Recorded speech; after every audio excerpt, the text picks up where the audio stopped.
Welcome, Jodiann, and we have one of the most interesting sessions today is you explaining to us a little bit about downloading. Now, downloading something that most people are fascinated about because, of course, it answers a lot of their questions. Can you just explain what downloading is and why the average person listening to this can find it so beneficial? Okay, hi everyone, and welcome back. Yeah, it's wonderful to be here. I think the downloading sessions that I do are probably some of the most powerful moments for people because it makes them see that there's information available to them that they're not getting. And if they are getting some of the information, it's absolute confirmation for them about what they're doing in their life right now and where they need to be. So the idea of the downloading session is that it's an intuitive session, and everybody has available information around them at any moment about which way to turn, which project to do, which job to have, the relationship, what's going on with it, what the children need. Every single thing in your life that you need, it's almost like there's a blueprint sitting over you. And then the information about that blueprint, I'm able to, by my intuition, download for them. So the first thing that happens is that when somebody comes to me and has this session, they've usually got a whole pile of questions, but I ask them not to ask any of them or even talk to me about their questions until the end, because I like to be able to cover everything by my intuition right at the beginning, because then it is the most powerful transformation for these people. They sit in front of me and they go, how did you know that? How is that information available? And how can I tune into it? Because you're not with me 24 hours a day. I need to be able to download this information myself. So the first thing that I do when someone sits down is that I get information that I'm being told from my intuition of the main topics that we're going to talk about. Now, one girl came to me and she was probably 7 or 8 months pregnant. But in that moment, I didn't see her pregnancy. It wasn't intuitively what was the topic of conversation, but she was having a major problem in her relationship that she was worried that her partner was gay. Now, the first thing I always say to everybody is I qualify them first. So I ask them what they believe in, because I need to be able to deliver download information to them in a way that they understand. So if they're an atheist, I need to explain to them that the information is coming from somewhere in their mind, or that there's a scientific reason for probability. And so I explain it to them like that. If it's somebody that's very spiritual, I ask them what they believe spiritual. Because you have spiritual Buddhists, you have spiritual Hindus, you have spiritual Indians, you have spiritual, Caucasian people that are living with a variety of different ways of understanding their ability to hear their intuition and their guidance. You then have very religious people, either they're Catholic or they're born again. And I have every walk of life, it could be Aboriginal, walk into my sessions and sit there, and I qualify them first, and then I start giving them the information. So going back to this girl that was struggling in her relationship, I didn't know anything about her, and the first words that were available for me to say is that I need to speak to you about your partner's sexuality. And she looked at me and, tears started going down her face, and she said to me, how did you know? How did you know? And I said, because it's written all over you. This is the problem that you're having right now, and it's worrying you. You're having a baby to a man you think is gay. And I said, but it's important for you to understand that the problem is not that he's gay, is that he's tuned into a feminine side of himself, and he's confused. So the whole session was, getting her to understand what she needed to do in order to come to terms with the situation and do something about it. So downloading information is all about the exact problems that they're having, qualifying what they are, explaining how they're making them stuck, explaining how where they are right now they can move from one place to another. Now at this point I'd like to explain the difference between psychic phenomena and intuition. There is no set fate. The amount of people who come to me and say to me, I believe in set fate. Well, wouldn't it be wonderful if everything that was just programmed happened? It doesn't work like that. Even the best experiments and the best scientific hypotheses, and I'm, have a degree in science and I've done a lot of science work, so I understand this. We can set up as many experiments, and many, many facets of different things can go wrong. The electricity can blow. The person that's running the experiment could actually be sick, not functioning properly, not turn up. If we knew absolutely every time that we were going to get the same result, then wouldn't it be wonderful? And life is the same way. We cannot predict that girl A and boy B are going to get together. And the reason that we can't predict that is that there's a probability. I deal with everything under probabilities. So like a good scientist girl that I am, I explain to everybody, if this happens along the path that you continue, so you continue to be present, which I'll explain about more, that you continue to listen to your intuition, that the other person involved or the other situation involved continues along the same path, then yes, there is a great probability that that event will occur. So when somebody sits in front of me, all the probabilities line up. And because I'm tuned into intuition, and there is some level of my ability to tune into their intuition, then I am able to download their probability of their events around them at the moment. Now, what happens, the difference between fortune tellers, psychic people, is that people have these pop-ups. And a pop-up is their wishes, their dreams. Now, I'll give you an example. One friend of mine really wanted a relationship with this person, but they were in jail, and they had a situation where it wasn't a good situation for that person. They were in jail, they were in a big bikie group, they were in another country, and when they came out of jail, they were going to be going on remand to go back into jail. Now, she went to a normal fortune teller, and this person read her pop-ups, which were her wishes and dreams, and said, "Oh, you're getting married and everything's wonderful. I'm so excited for you." She came to me, and I said, "Are you aware that there's a very high probability when you go to get on that plane that your husband, that you've just recently separated from, is going to stop your 2.5-year-old getting on the plane? You could arrive over there, and the biker group, once you have all the visuals to everything in their bikie group, may stop you leaving the country, or may do something that's not going to be very good for you. You won't get back to this country, and your person's still going to stay in jail." And I said, the message that I'm being told over and over again with my intuition is the second he walks out of jail, he's not going to contact you anyway. Is that a risk you really want to take? Now, this person was going into thousands and thousands and thousands of dollars of debt, contacting them within the jail situation in another country, which is expensive. So I was able to download the exact information about what was really happening without powder coating it.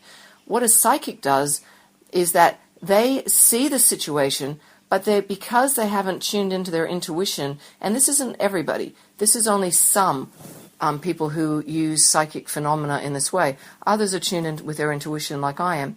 But there's a lot of them out there that aren't. They give fortune-telling advice by using cards or things that they then interpret. Another example of interpretation is that a psychic may see an event like a guy. This girl really wants, she's got 4 kids, she really wants a partner. And so the fortune teller goes, in the cards, I can see you hooking up with this guy, and it looks like Fiji. So this girl now goes home, she's got 4 kids, it's the beginning of school for the 4 kids. She's now got to buy books, uniforms, everything. She's a single mom, she's on a pension, she doesn't have money. She's now not doing any of that because she's saving up to go to Fiji. If she learned to really tune into her intuition, if she really learned to download the real information, she would have understood that that person just needed to ground themselves in their male energy at the beach, or that she needed to take more private time to go to the beach and just be alone and be settled. When you channel down intuitive information in the right way, you have a life-changing effect on the person because you are talking about the things their intuition is already whispering to them. And they go, yes, thank you, I needed to hear that. Yes, thank you. And that's what I hear the whole session. Can I describe exactly where the information is coming from? I call it intuition, but there's a lot of different information, there's a lot of different beliefs. My job is not to change your belief. My job is simply to give you the information. What you choose to do with the information is entirely up to you. So you can use this information for yourself or to help other people Is there a difference? Is it harder to do it for yourself? Are there any tricks you need to remember to prevent, ego cutting in? What have you got to say about that? Absolutely. Yeah, absolutely. In all the classes and training that I do, the one thing that I want to do super quick is get you not to have to come to someone like me. I want you to be able to make your own decisions quickly, listening to your intuition, finding out how your intuition works for you, whether it's sensory, whether it's auditory, and whether it's visual. I want to get you tuned into that as quickly as possible, and then teach your children, teach your loved ones, get everyone making the right decision at the right time. So for my biggest aim and my biggest passion is to get everyone tuned in as quickly as possible, so that, if we all listen to our higher, intuition, wouldn't the world be a better place? If we were if we were all doing our life purpose, and if we were all following our right path, we'd all be making congruent decisions that not only helped us, helped the planet, helped living things, helped everything. If we could be making and listening to our intuition, we wouldn't be harming animals, we wouldn't be cutting down the forest, we wouldn't be bullying people, and we certainly wouldn't be doing incongruent stuff in every aspect of our life. So even for me, after 30 years of doing this, and I trained 30 years ago, and really focused on this because I wanted to be able to do this in a way that I could help other people isolate this information. Because when you have your mind screaming out information, you have your ego screaming out information, and you have your intuition that can be very subtle, you're going to listen to the other two channels because it's stronger. And if you're panicked or anxious, it stirs up your mind with self-chatter, and it stirs up your ego as well because it wants to steal your power. So learning to isolate is everything in my courses and what I do. So the first thing that you have to do is that you have to work out which those voices is, and you have to start listening to your intuition. Then you have to read something. So I have a whole series of activities that I do with people, and I can hear their intuition coming from them. I can hear the second they're in their intuition, the second they're in their mind, and the second they're in their ego, because I know what it all sounds like. And it sounds exactly the same as far as your ego state and your mind chatter, and the way that people talk sounds exactly the same. Intuition does sound different for each person, but I can train you so that your intuition is so strong that it overpowers all the other senses. So the way that you have to do it, even for me, if I wanted to find out a question for me, then I'll give you an example. I've got to move a house from where I am at the moment. So if I had a question for myself that I wanted to have answered, I would ask the question. I'd say, okay, Jodiann, what is the absolute best thing for you to do about your house right now and moving? So then I would pick up some sort of card or something, and the card that I've picked up, because you need to read something first. When you read something, you actually disconnect, and you do the same thing over and over again. You disconnect your brain, self-chatter, and your ego from butting in, because you're going into your intuition channel. So I've already asked the question, so to override it, it says, the message, positive news and positive outcome. This message means for me that even though you want to move house in the next month, it's important for you to understand that the journey still remains in this house, and it will be so for the next few months. You will be over in America, and when you come back, you will move. Okay, so the information is always available to us at any moment. We just have to override the absolute interference between ego and in between your self-chatter. So this is not something that happens overnight. You don't learn to play the piano in one go. It's important to understand that there's a series of things. I've been channeling this information of download for a long time from my intuition, and I'm good at isolating. You can put me in any place, any time, and I can download the exact information that I need. And I can train you to do the same, but you just need to be patient. You need to not be a perfectionist, and you need to know that you're going to make clunky mistakes, and that it's going to take a little bit of time. But I can do this either in groups with people, or I can do it on your own. Either way, it is something that is probably the greatest gift, as Einstein said. You can learn to download writing. I download books. My last book took me 26 hours to download 300 pages.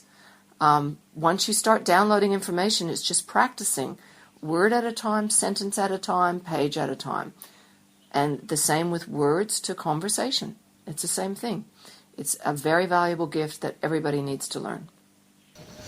So does it come down as specifics, or is it more general, or is that something that you learn as time goes on? It comes down very specific, but you have to learn to trust. The greatest message that you'll hear over and over again is trust, trust. If you're somebody who doesn't, I had one person that was so traumatized from when they were very little, which you get a lot of, and for her, she had to constantly override the pain that was in her heart. We had to do a lot of journeys and remove blocks in order for her to trust. Now, she's one of the best downloaders, that I know, because for herself and other people. And she has put in probably a year of really solid practice, constantly asking me to help train her. And now, it's like wax on, wax off in all of the things that we've been doing. She's now learned to channel down this download without even knowing that she was doing it. So, yeah, it is something that's very specific. Though at the beginning, it does feel silly for some people that are perfectionists. It feels a little clunky and a little odd. But once you get it, you've got it. And then, once you get it and you get a handle on it, these messages come all day. And they come so clear. It's almost like they become external to you. That you go, yeah, I've got it. In the middle of sessions, I go, yeah, I got that. Because the intuition is so clear that there's no mistaking what it is. It makes you feel peaceful, knowing, connected, powerful. It's incredible what it feels like. So how did you learn to do it in the beginning, and how did you get so clear?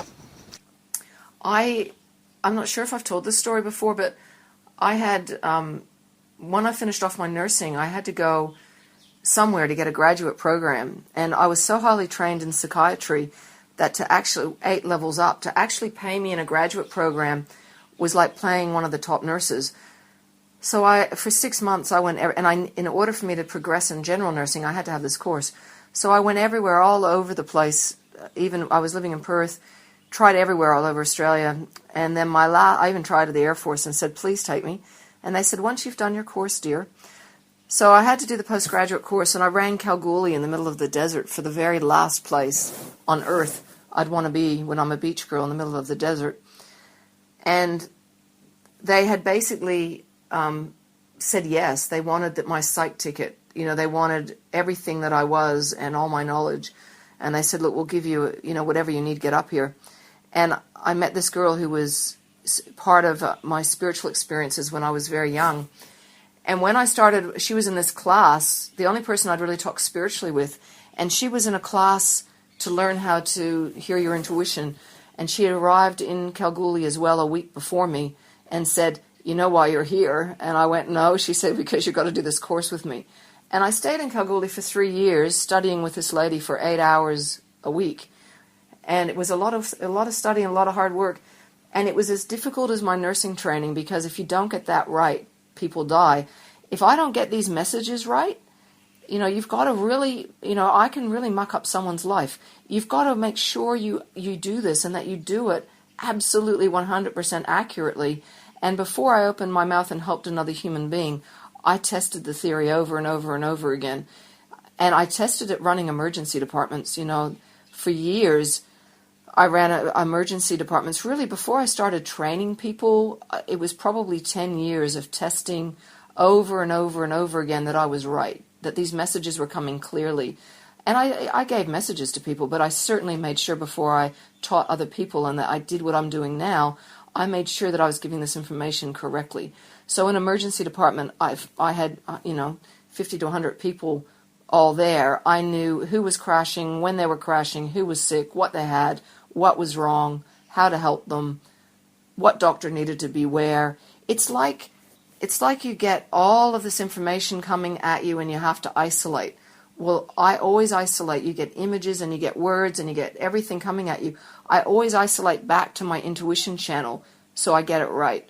Because if I act on the images or if I act on the intuitive words, sometimes just intuitive words can get dropped in by, a whole bunch of different things that spiritual people believe in. And, it's easier to isolate your own intuition than it is to pick up random thoughts of other people. And I do believe we do pick up on random thoughts. I believe telepathy is real, and I believe it's something that you can be, developed.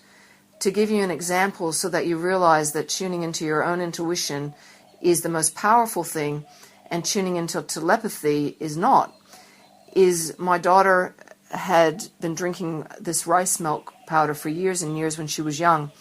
And there'd been one sitting in the cupboard unopened. And I heard this thought that said rice milk, rice powder. So I went to the fridge and got that out. And as I walked past Emily's room, she put out her hand, my daughter, and said, "Thanks, Mum." Now, we hadn't communicated anything, but she had sent me a message in her head that she wanted rice milk.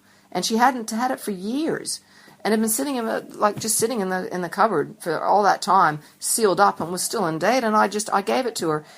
And since then, I've had that many times where my daughter and I have either handed each other something. So there is more going into this intuition channel than we identify, and people's telepathy and their pop-ups and everything can go in. But the strongest message, the strongest knowing, comes from your intuition. That is what you always have to go back to. The other messages that come are weak, like the images. So the downloading sessions that I do are very accurate. They confirm things for people. They give amazing insight. And this is what we want to teach everybody, because it shows you when to move, when not to move, when to send the text, when to not, how to download written information, how to be creative, how to have success in everything. That information is imperative to your cells, to your function, to your health. It tells you what food to eat, when to eat it, what food you're allergic to, when not to eat it. That downloading information is just so imperative to your own life. So, as you mentioned earlier, there is a lot of responsibility when it comes to downloading for somebody else, or even for yourself if you have a family. Is there any clear hints that you might not be on the right track? Or what can a beginner do to ensure they don't, sell the house and move to Timbuktu on a whim? I explain to everybody when you're first learning this that your accuracy is probably about 30%, to not make a whole pile of decisions at that point, to just start asking. See, there's also a very clever thing within our mind that if you ask a question, it starts coming up with some really good solutions. So what you need to do is that you need to stay very present. If you had to make a major life decision, and I even tell people after they've been to see me, not to act on what I say immediately. Unless it's something that a child is at risk or something is at risk and the message has been replayed and replayed, I tell them to go home and think about it. I tell them to go home and look for their own signs, to wait for their own intuition to power up so that they can feel within themselves which way to go. Just because I gave them that information, I'm just giving them clarity. I want them to go home and get clearer, even clearer themselves, and to know what to do. So I teach them how to know. And then I get them to go and do that so that they can actually power up themselves, use their power-up tools that I teach them, and then go and get clear signs. Okay, so you say there's 3 ways of hearing your intuition. Can you just cover those a bit more clearly? Okay, so the 3 ways of hearing your intuition is that one of them is dropped into your head like a light bulb moment that you go, ah. And that's dropped in either by a feeling, an image, or it's dropped in by a sentence that you hear. So it might be, you might see an image of your mum that needs you, or you might see an image of keys that you left on the sink, or you might see an image that you didn't lock the back door, or you might just sense that something's not right, and that's the weakest of them, but you'll go back upstairs and you'll check everything's fine, or you have a sense that you have to ring your mum, and then that comes back. Or you might get what sounds like your voice talking to you, but in a complete sentence, like, you forgot your keys. But it goes in a complete sentence. It's not like, you forgot your keys. It's like a whole sentence of an idea, and you go, I forgot my keys. So you run back upstairs, or, geez, you need to ring your mother. And you go, gee, I need to ring my mother. Why don't you study nursing? Geez, I need to study nursing. So you might see yourself on a ward nursing, or you might just have this feeling like, gee, I really want to help people. So that's the number one way that I want to make the strongest for everybody, because it is the easiest, accessible, thing that's been guiding you. It was what you had really strong as a child. It's what you don't have now. A lot of people. And it gets overridden by ego and mind chatter all the time. The other way is that you learn to channel. So if I wanted to channel a message for you right now, then what happens is that your intuition kicks in and will give you a relevant message for now. So the same way that I download a book, I'm going to download a message for you. So if I was going to download a book, I was going to download a song. You know, some people sit at a piano and they download a song in minutes. And other days, it takes them longer and longer. So the way that this works, I'll do a message for you right now, a downloading message. So you have to say something first. So in order to channel out a message, you actually have to say something. So the message that I'm saying, I always say, is that I repeat something. I have a message for you, or I say my intuition is telling me. So I say my intuition is telling me that you are a beautiful person and that you've come into this world with so much love to share with everybody. It's important for you right now to get on your journey quickly because there's a lot of people that need to hear from you. If you will follow Jodiann's advice and think about doing radio right now, you will find that there'll be so many people that will be writing to you that you will actually be setting up websites and things that you will have such an incredible following. It's important for you to understand right now that there are so many things that come as signs for you to start paying attention more. You have so many gifts, so many things that are so beautiful to help other people. It's time that you launched into this and really help people in the way that your life purpose was here to destined to be. Now, when that message comes through for people, you can hear at the end the words finishing because the information isn't coming from Jodiann's brain, it's coming from intuition. Now, we could sit here for hours and discuss about every possibility of where that intuition came from. Did it come from God? Did it come from my brain as far as a higher sense of my brain, of a higher state of consciousness that we're not aware of? Did it come from, some sort of spiritual thing attached to you? The only thing that I can tell you is that the message comes from the highest source of love and the highest intention to help you. All right, so let's just round this part up. You've given us some pretty good examples of how to start listening to your intuition and how to start to downloading information. Is there any tips, anything that you've learned from your 30 years that has just speeds up the process for someone who wants to get into it straight away? And most of all, how do you stop someone from feeling bad about perhaps getting it wrong? How do you encourage someone to go beyond the first few that they might not get right? It's just really important to relax and trust, have fun, enjoy, live, love, laugh. They're really the recipe for life. You've got to, take this as, something that you really enjoy doing, something that's worthwhile, something that's intrinsically part of you that you're just waking up. And so if you see it as a joyful experience that you're going to get right sometimes and wrong sometimes, as long as you're not downloading for other people, where you can cause confusion in somebody, or you could make them react in a bad way, or in a way that isn't congruent for them. As long as you're doing this for yourself, then it doesn't matter if you get the first few words wrong.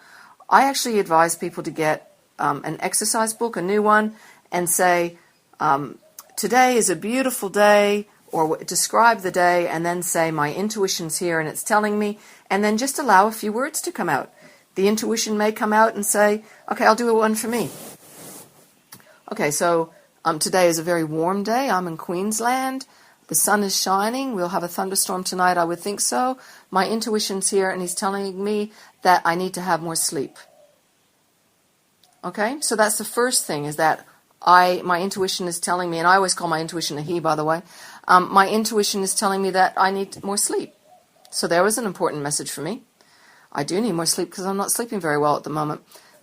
So when you're doing these messages, I'll do another one. My intuition is here and telling me that rest is very important right now because I have many papers to write, many things to do, and if I don't get a little bit more rest, I won't be able to get everything published on time.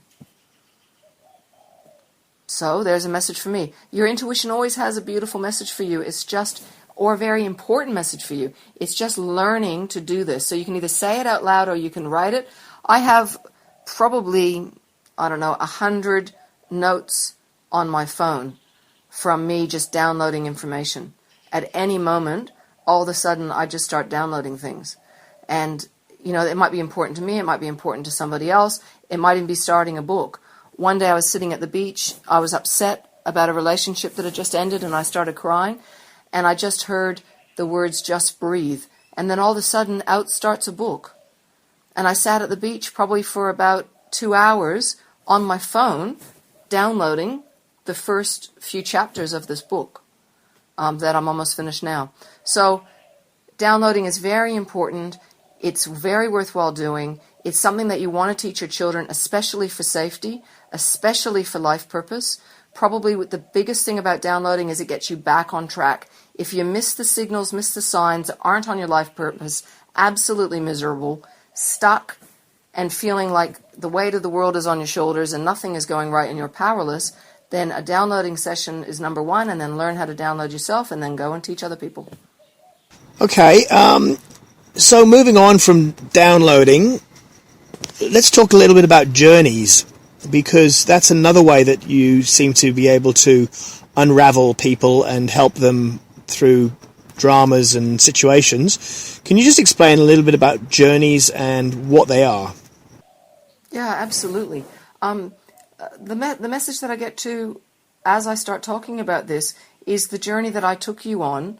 What was the experience like for you? It was interesting. I had expected it to be one thing, but it turned out to be something quite different. And I think I was probably most surprised to find the meaning, the meaning of the characters in the journey. They actually came out with information that certainly was quite opposite to what I thought I was going to be receiving. So it was interesting. Okay, and that I guess that's why my intuition said to ask you first, because that was the point that is so important to understand, is that there's two types of journeys. There's a journey that's script read, so that there's a bunch of practitioners out there that, and look, love and blessings to them because they're helping a lot of people, but they're script read journeys where their intuition may not be as powerful as mine, and so they need a script to take people on a journey. One of the challenges about taking people on script journeys that has a limited part about it is that it takes people back often to memories they already know. What I do is I do intuitive journeys. I teach people how to do these for other people, and an intuitive journey means I can start anywhere. If I was going to do a journey right now, I have absolutely zero idea where I'm going to start. So sometime it might be that I start seeing a very beautiful light around you. Another time it might be that I see a pyramid in front of you. Another time it might be that I actually see an organ in your body. Another time it might be that I see black dots or marks on you that I know that we have to go in and where you've stored energy. Another time it might be swirling light around and you're lifted up, taken into a cloud, put into a bubble, and then sent somewhere in the world where we have to go back into a past experience that you've had. So, and it's often a memory that you don't remember. Now, what they do with journeys is that the journey goes from present moment, past moment, present moment, past moment. So if you're in the rainforest, I actually get you to connect to the rainforest so that you actually smell that the mulch and the mist coming off a waterfall, that you actually look up and see the golden light. Now, some of it I tell you, and some of it I get you to see. Now, the other thing is that when we're doing this, is that you're going into all of your senses, so that you're being lifted up into the highest state of consciousness that I can get you into. It's almost like a meditative, hypnotic journey, but it's a very interactive journey right from the beginning. What do you see? What are you feeling? Because I get people to put their hand on something that they touch, and then the emotion comes up. So we want to get that emotion to come up, because then we want to work out where did the emotion come from. I might get them to put their hand back and feel whether it's a spouse they're holding their hand, whether it's them when they were a young child, whether it's a partner. Sometimes they're taken into the middle of an opening up rose and a beautiful diamond will arrive. Other time, and they're given the power of manifestation. So sometimes the journey might not be to remove a block, Sometimes it might be to power them up for something that they need, some kind of success. I never know, and I never know in my session whether we're going to go on a journey or not. What happens is I might be downloading, and all of a sudden I'll just stop and say, right, can you see right now a pink rose in front of you? And they close their eyes and they go, yes. And I go, excellent. Let's see what's going to happen. And we open up the petals.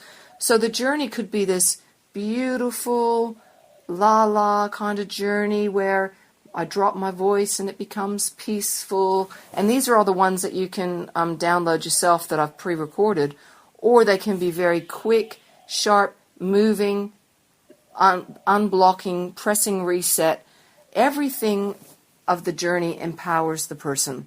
So we want to go back, and if they were 4 and they were, disempowered, like one person in particular, he was having a lot of trouble with his sexual relations, and he had, the journey when they took him back was to a church where he had had an experience where he was ridiculed and by other people that were in the church for having a normal boy response when he was just little.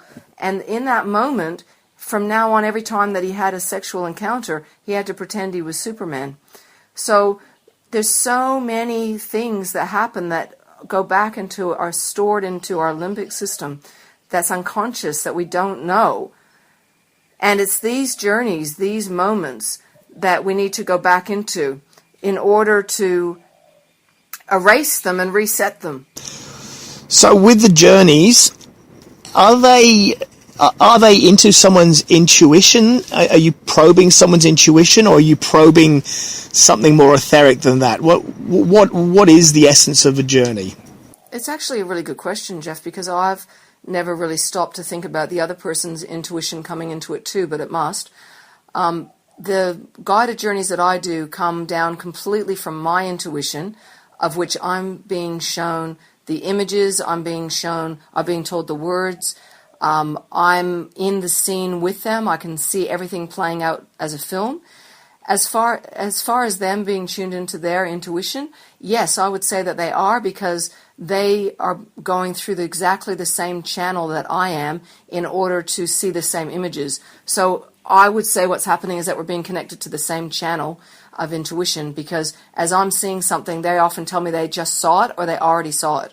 So I would say that it is the same channel of information that's coming down, that like being downloaded for both of us at the same time. The one thing that's really powerful about the journeys is that what I hear over and over and over again is that when we actually go and we go through the journey, we might go to the rainforest and we either talk to a husband or a partner or a friend or a mother or some family member, that person either rings them, there's a connection, the journey is lightened. On one example, I was doing a journey for a girl who'd been stalked for 7 years. This is how powerful the journeys are. She was stalked for 7 years, and despite, all sorts of police intervention and all sorts of way, this highly creative guy kept stalking this girl, despite the fact that he had been isolated so many times. And so she came to me and says, is there any way your journey can somehow unconsciously go to him so I can get the message to him to stop? Because nothing is working and I can't be in another relationship because of this guy. So I took her on a journey to a place that she felt comfortable, and we went and talked to him on an unconscious level. And during that time, it took 3 journeys and he never contacted her again. And she just spoke to him from her heart and said, this is not working for either of us, and it is stopping us both getting on with our lives. I wish you well. There's better things to do. And what they ended up doing was she was a very strict religious person. He wasn't, but she was. And she actually agreed. She hadn't seen him in person other than him stalking her probably for a couple of years. And they actually ended up meeting at church. And they sat at church and she said, this is goodbye. And they, the journeys that we did impacted so much that he was able to sit there calmly and say, I understand, and he never contacted her again. So there's something that happens with journeys that go beyond even my ability at this knowledge to understand completely. I believe that there are always things that are happening that in a beautiful way beyond our complete understanding. I guess that's why there's physicists constantly looking, and doctors and people constantly, and philosophers, everybody constantly looking for more, because I believe there constantly is more. I believe that my knowledge on everything that we do is an evolution. It's not an event, it's an evolution. So the journeys are very powerful. I have seen transformations in health. People get jobs, people release blocks, phobia's gone. I've seen all of the people that couldn't date, couldn't get the relationship right. I've seen everything. I don't think there's been anything that I've experienced yet covering everything that hasn't helped somebody. That hasn't given someone hope or faith or helped a child or whatever. The journeys, the intuitive journeys are so powerful. Even if you just listen to a recorded one that I do, they are so powerful to change and awaken you to what your purpose is and get you back on track. There's a button and we reset, and it's amazing. So you were saying that you've got recorded ones. Is this something I can do on my own, or do I really need you? Can you guide yourself in the journey? Absolutely. I've got that many journeys that are online right now that people can buy. They're all different ones. There's descriptions of them. I think if you're having a really intense problem that is reoccurring, you might need some help. It might take 3, 4, or 5 journeys that change in theme each time, and so you would need, you would need me to take you through that. For basic journeys where you're trying to forgive somebody, or you're trying to manifest something, or you're just trying to clear a simple block, then absolutely the guided journeys that I do, they're for all of that. They all have reset buttons. There's more spiritual ones for those that believe in enlightenment. There's awakening ones. There's ones where you go back to school and have a look at energy and how it transfers. And then there's ones that you go back and talk to partners and release blocks. So yeah, there are. If you're having a really, really difficult time and those journeys haven't, resolved some conflict for you that is very deep, then I would suggest having a journey. I've also trained a lot of people in intuitive journeys. If I'm not available, then I'll be able to give them somebody else that is. So once again, when somebody is journeying, what's the definition between an intuitive journey and just them using their imagination? Or is it really the same thing? At the beginning, I believe that they are using their imagination. I certainly work with people in the first couple of minutes and work out whether they're a sensory person, whether they're a hearing person, auditory, or whether they're a visual person. And just to explain this a little bit more before I answer that, when I was writing my first book, I am very strong in visual. I am strong in auditory. Sensory, not so much, because you don't want to be an empath and a sensory person and work as an emergency nurse, because it hurts when someone else cuts their arm. So it's, as far as when my sister was editing my book for me, I said something like, for all the children to take a breath in. And then she rang me and she said to me, children all over the world are going blue. And I said, why? And she said, because you forgot to tell them to breathe out. So, with the auditory people, they really hate conflict. They really are tuned into words. And so you have to be extremely descriptive when you take them on a journey, because they're not seeing it. They have to hear the words. And when it's somebody who's a sensory person, you really have to use a lot of feeling about what that rainforest feels like, the bliss and the emotion of it. And when it's a visual person, you have to really tune into their visual side and really describe things with color and light. So is it imagination? I think the first part of the journey is imagination. I had somebody here the other day who was very unspiritual, who sat here and went, my partner told me I needed a journey right now, so I'm coming for one. They knew nothing about journeys. And then they said to me about 5 minutes into it, okay, are you meant to be floating like this? Are you meant to see everything like a film playing around you? And I went, yes, you are. I said, what does it feel like? He said, really peaceful. So at some point, something else takes over where we go into a higher state of consciousness and it becomes real. It becomes very, very real, where your imagination doesn't. your imagination has limits to it. It's not a full-on sensory thing. You're probably feeling it one way.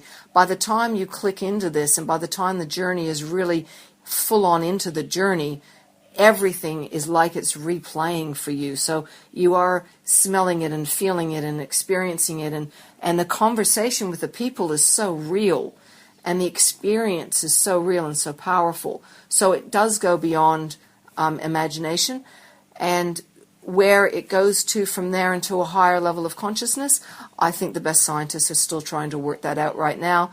I believe we go up to this beautiful place that's within us where we feel and experience bliss. All right, so in summarizing journeys, actually, do journeys have anything to do with dreams? Is there a correlation between what you learn in a journey and what you learn in the dream, or is that two different things? Look, that's a really good question too, and I get asked it a lot. Some dreams are just, you ate cheese the night before and it messes with you. There's a lot of, work and studies around, proteins and the effect on your mind and dreams. Journeys are very different from that. There are some dreams that people have. Some people intuitively dream. They wake up and they dream something that feels so real. Is there a complete understanding about dreams at the moment? No, there's not. It's still a work of evolution itself. Some dreams are just your mind chatter. There is a belief that we go up to this higher state of consciousness at night that's very beautiful and very peaceful, and you wake up with all these wonderful feelings. And then there's nightmares of when you come back through different states of your mind, through different energy states. So say that you were powered down when you went to bed and you were having negative thoughts. It's very likely that you're going to end up with a negative dream. If you went to bed really happy and very powered up and feeling very peaceful and very rested, and you haven't had alcohol or drugs or eaten protein that messes with you, then it's very likely you're going to probably have some nice, sweet dreams. People do intuitively dream, though. That's true. The journeys are very, very different to dreams. However, I would imagine they would feel like a really beautiful dream state that you're just waking up from. I would imagine that is what the experience would feel like. I have been doing journeys now for 30 years, so to ask me what the first one felt like, I can't recall what the first one felt like.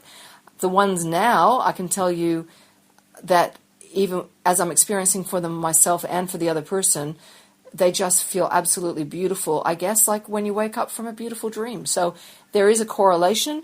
But what the correlation is at this point, I would say that there is a difference, but of how they are actually manifesting. But I would say that there are correlations to the feeling of what it feels like. Though a journey is never negative. That's what I can promise you. The journey is never negative. Even if we have to go through a negative concept, I find in the journeys the intuition actually comes down. And if you're really angry with somebody, they may show you the person when they were 13 being abused. So there might be, your intuition may show you an image that you actually go, I can see why this person is being badly behaved. And then they actually go in and start working with that 13-year-old, helping them. So that, and you're given help to help you help the 13-year-old too. And it instantly lightens the relationship between you and the person that you're struggling with, by looking at the journey that person has been through and what's made them struggle in the first place. So that even when you're dealing with a negative concept, there's such beautiful positive resolution that it's, each time I'm just blown away. The person's blown away, I'm blown away. It's a beautiful experience. So you were saying before that there's no fixed future. How does that affect the accuracy or the point of the journey in many cases, where you might be trying to find better understanding of something you're going to do in the future? How does the no fixed future side of things play out when it comes to downloading and journeys? Well, it's two separate topics. So in the downloading, I tell everybody when they're downloading that there's only probabilities, that there's not set fate. Okay, because there's absolutely free will. So in a downloading session, when they're doing that, I tell them right at the beginning, there's no set fate. However, the probability appears to be weighed this way at the moment. but they can walk out the door and the probability shift because they change their mind or somebody else does. So that's the set fate probability downloading part. As far as the journey goes, if I was going to start a journey for you right now, the first word and image that I am being shown is a temple. And the first words of that I'm being shown. So if I was going to start a journey for you right now, the journey would start off it looks like Egypt to me. It's very, very beautiful. We'll have to do this offline, Jeff, because it looks like something we should do together. It's a very beautiful journey. It's got a beautiful temple that it has a lot of gold around it. And the message that I'm being told is that by you simplifying your life, by you walking into this absolute stillness that you found in your life, that this temple is waiting for you with inner knowledge and downloading for you that's going to be of the highest, purest information that you're going to enjoy. So the journey for you would be an empowerment journey, is a journey that comes up. The journey for you is not conflict resolution. So even if you had come to me with a problem, the first thing that would happen is that I would be taking you in and doing this empowerment. Then we might go and deal with the conflict. Because what it would mean that you had to be empowered before you could go and deal with the conflict, that you weren't powerful enough in that moment for the first part of the session. So I would go about it in a completely different way. But this temple is very nice. I think we need to visit it someday, Jeff. Okay, next time. So do you have anything to summarize for people to just round up on journeying? Anything you'd like to say? They're amazing. Have one. Having the button reset in your life is something that you really want to do, because it doesn't matter what you're stuck on, what you're fearful of, or what you want to manifest. These intuitive journeys are like the most powerful experience that you can experience, because they give you the power to go and make the right choices at the right time. Unbelievable. I love them, and it's such an honor to do them for people. I love it. Absolutely love it. It's one of my biggest joys in the day is doing journeys. All right, Jodiann, thanks for that. That was wonderful information. Excellent. Okay. Well, bye to everyone for this little bit, and sending blessings out to everybody, and hoping that I hear from you really, really soon. Come join me on all these journeys that we're going to do, because they're fun.